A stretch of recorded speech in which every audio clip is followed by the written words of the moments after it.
RJ, it's this really, really weird period right now in watches. Yeah.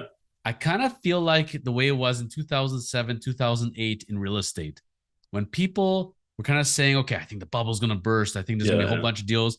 It feels like nobody's really buying and nobody's really selling in the gray market. Like, it's like all those people that hoarded their watches thinking they're going to be able Yeah. to cash in, they can now not afford to sell for less than what they thought they're going to get.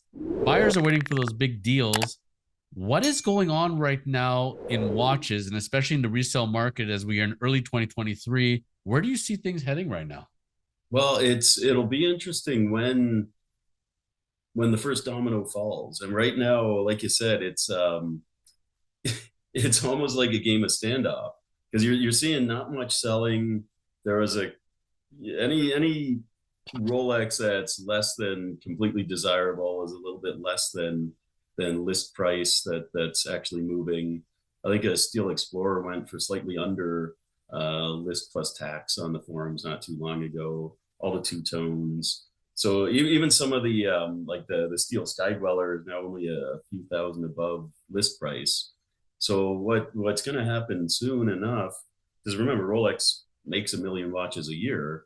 3 years from now, that's another 3 million Rolexes out there, and the ones that are here now aren't going anywhere. So you're going to reach a point where supply starts to meet demand.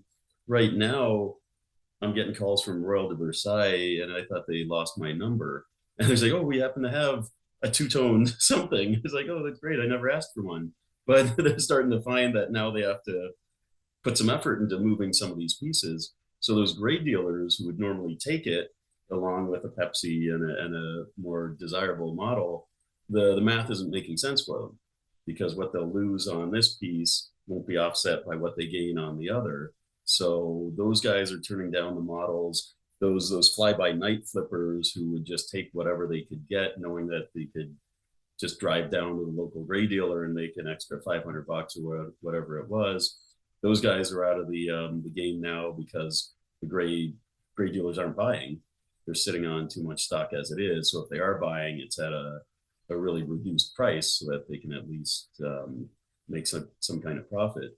So you're seeing all the watch as investment group start to leave the party. So it's leaving over the people who were in it from the start, people who actually loved watches and were buying them for themselves. So that watch as investment thing is starting to die off. The ones heavily invested in it are working hard to maintain a facade that there's still a lot of value and investment potential in the pieces. And there's a lot of behind the scenes working where they buy from each other or they post and then post for sale, then post sold, then the same watch pops up not too long afterwards. So there's a lot of games being played right now. But what most interesting is the retailers now starting to reach out as opposed to before having you beg them for the opportunity to buy even the crap that nobody wanted. I think that's and it's only getting started. Problem with some of these grays who built their stock on credit or with loans when credit and interest was very low. Now they've got to make those interest payments, so they can't afford to hold on for very much longer. So they are quietly selling in a very clandestine way at discounts and making the buyers promise never to reveal what they pay. So what you see on the forums compared to what they actually sell, or the asking price compared to the actual sale price, are going to be very different things. That's exactly I had in my mind. I was gonna ask you because a lot of people, whether they're an actual gray market dealer or a wannabe collector, flipper, whatever, not everybody had the cash to front this stuff, and they went on credit cards, they went on lines of credit, secured or unsecured. And like you're saying, when the stuff isn't moving like in and out, in and out, in and out, same thing happened in the sneaker game. And you're sitting on $100,000 of Hmm. inventory, $50,000, 200,000, 500,000, whatever. When the stuff is constantly replenishing itself, you sell 10 pieces and you bring in your profit, and then you can buy 20 more and play this game. But when you all of a sudden, when you're left holding the bag and all of a sudden you have all this inventory and you're paying those lines of credit, you can't do that forever. You're going to have to pay it down. There's no choice. And that's where I think the domino is going to fall is all those people sitting on those watches on credit. They're going Yeah. to have to dump them at some point. They're going to for Yeah. what they thought they were going to get $30,000 now. Maybe they're going to get 25. You know, like the Mhm. Batgirls, for example. You can get Yeah. Batgirl now 20, maybe even under in your sleep, pretty Yeah. much. Well, And and that's the thing, and they're starting to show up more at the retailer, mhm. and so you could get it for retail as well if you're willing to wait. So now, when the gray dealer existed previously to get you the discounts, and that was their main function. That's why you would go gray. So now, if you got a better price at the authorized dealer, and those are starting to happen again, like the date trusts and some of these other models that you won't need to wait very long to get. No one's going to pay an inflated price when you can get it new from your dealer. So they're going to have to start to offer discounts again in order to steal business away from the authorized dealers.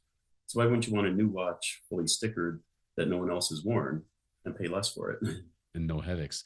That's the one I've always raised. DJ, they just, whether it's a 36 or a 41, as soon as anything starts to slow down a bit, those are the first ones you're gonna be able to get 1,010%. You always in the history of mankind have been able to get those. Yeah, And so I only see that getting more and more. And the one yeah, I found interesting, and inevitably when you talk about watches and watch collecting, it always comes back to Rolex. That's the way it is, folks, whether you like it or not. This is what people are asking for. This yeah, the odometer of where watches are going to go is going around Rolex. Period. As long as Rolex kind of stays strong, watches are still strong. At the point yeah, when you can start walking into any showroom and you start seeing inventory. Remember the days when you had inventory in the showroom, like in the glass cases, where instead of every yeah, Rolex dealer it was just empty cases. Well, inventory starting to pop up here and there, like you said. You know then that other watch companies are watching as well. In watch pricing, the in 2023, it was the two tones that went up in price. Did you find that yeah, interesting? yeah. Why is that? Well, I think they're seeing where the profit margin is going to be, and they're trying to give some of it back to the retailer. So I think that's where they're seeing, and then potential to discount. I mean, as it was, I think Rolex's strategy was always going to be the the two tone, keep the steel somewhat scarce, Yes. and then if people had to buy the two tones, that was the higher profit margin. The minute things softened, they would be able to then offer more steel. So they would never have to lower the price. They would always just kind of upsell.